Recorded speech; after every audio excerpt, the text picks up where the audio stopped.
celebrated all over the world among all age groups. This day is regarded as an appreciation for love and romance. The 14th of February, a day we all exchange gifts, greetings, and affection with our beloveds, is not all that it looks like. Hopeful singles, preparations beginning a month prior, market brimming with lovey-dovey goodies and rose-tinted glasses became the norm this time around every year. But the reason for celebrating this day has been lost somewhere along the line. Similar to various other celebrated days, although the origin of this day has failed to make its point among the Gen Z, its darker and sinister counterpart has not been lost. Romans have always been big on blood and slaughter. People in ancient Rome were the first available to this holiday, considered a matter of great pride. February 13th through the 15th was celebrated as the Feast of Lupercalia, and sacrifices were made. Lupercalia was a festival in which sacrifices of goats and dogs were followed by whipping women with the hides of just slain animals to avert evil spirits and purify the entire city. Of course, men could never have been involved in the impurity, so only women had to be treated. This entire festival was believed to bring fertility and good health. Women too, after years of sufferings, had come to believe that this was all done in good faith and that their fertility had everything to do with the beatings and sacrifices, and nothing with the actual biology. Hence, love and romance had only one definition in ancient Rome. Violence was the norm, and so was the vulnerability of the Roman women. Like in the 21st century fairs, the Roman had names of women put in jars and lucky draws were taken out for the lucky woman who would be beaten to a pulp and granted fertility. Matchmaking was adopted as an answer to the unsettling ratio of men to women, so that every woman could have a fair chance of being blessed after the feast. And so it's not difficult to understand where our modern day toxic, intolerable, and love comes from. The Western Christian Church announced the 14th of February as St. Valentine's Day in honor of two early Christian martyrs, both named Valentine, who were executed on the same day in different years in the 3rd century AD. But a pope of significant intelligence combined both St. Valentine's Day and the festival of Lupercalia, later on resulting in the half-informed, muddled version of the origin that is known to the general public. The rituals were expected to have stopped, and they did, or so the church thought, with love in the air in the literature. Thanks to Shakespeare and other poets suffering from lovesickness, the intention got diverted from the barbaric festival of Lupercalia. The evolution and prolonged knowledge of the right and wrong came in an end to the sacrifices and violence attached to the day, but the toxic mindset and the sadistic pride continues to this day. The Valentine's Day celebration will go on with gusto, and rightfully so. We are not Romans, and our thought process is not like theirs. But should love not be celebrated all day, every day? Should we only be grateful and appreciative of our loved ones once a year? Also, since the day has been modified several times already, why not a bit more?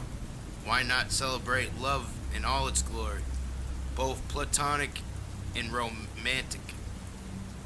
Modern love has been granted most of the salient features of the Roman love, where the toxicity is on the top, but let's keep the conversation for another time, and this is on a positive note. Congratulations, you have not become a part of this fake love, at least not in this lifetime. I was 19 and pretty naive because I never did anything before with a guy and trusted people. His Tinder was blank and said his age was 26 in average shape.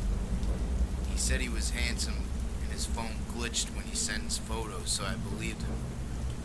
Went to get pizza, and when I stepped out of my car, this old man was waiting for me. He was definitely not 26, and he was around 300 pounds.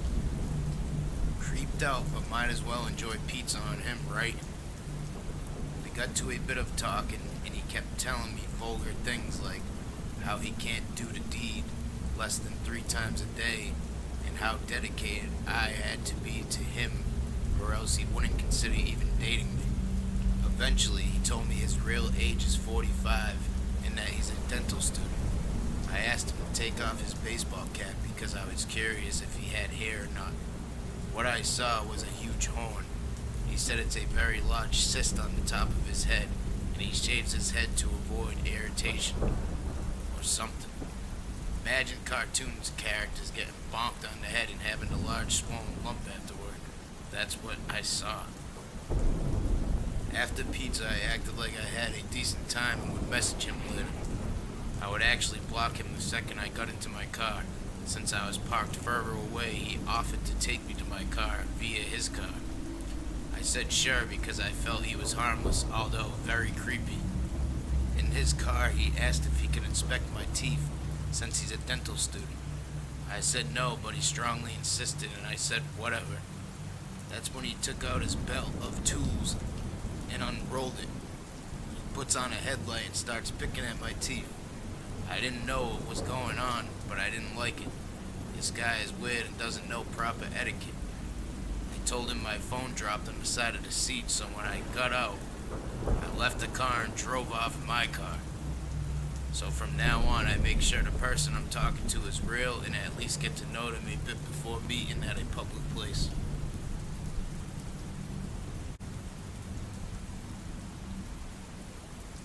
Hannah Stucker, 26. I was working as a hostess in a burger shop on Valentine's Day night. I started swiping on Tinder because I got bored. I came across this really cute guy with a great job and a witty bio that convinced me we would hit it off. We chatted for about an hour and I told him I worked at a burger shop in Manhattan, but it's a chain with locations all over the city, so I didn't think much of it. Then, he asked if he could take me for drinks after work, which is my living nightmare because I definitely looked and smelled like I'd been working in a burger shop all day. I said no, and suggested we should meet up another day. He agreed and I thought that was the end of it. Toward the end of my shift, I was extremely surprised to look up and see him walking in. He walked right up to me, smiled excitedly, said, "I found you." It was the creepiest thing I've ever experienced. There are at least a dozen locations in the city, which means he called every single location to find my shop. We chatted for a few seconds and I waved over my manager while mouthing help over my shoulder. Thankfully, we were about to close, so my manager informed I was needed in the back for inventory and cleaning. I got home 45 minutes later and checked Tinder again to see if he offered up an explanation of some sort. Nope, but he did unmatch me as if I did something wrong. Never heard from him again. I'm still so confused.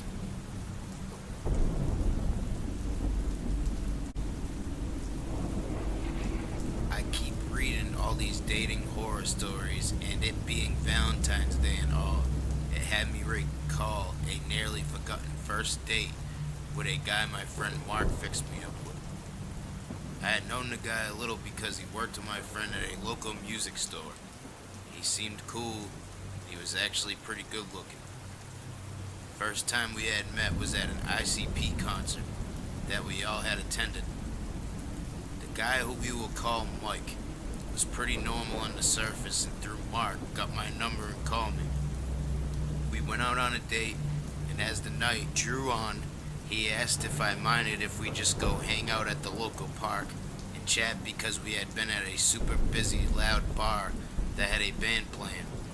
I was 19 and highly stupid back then, so I agreed to it. It was in the summer and wasn't yet dark, so I was thinking it seemed weird.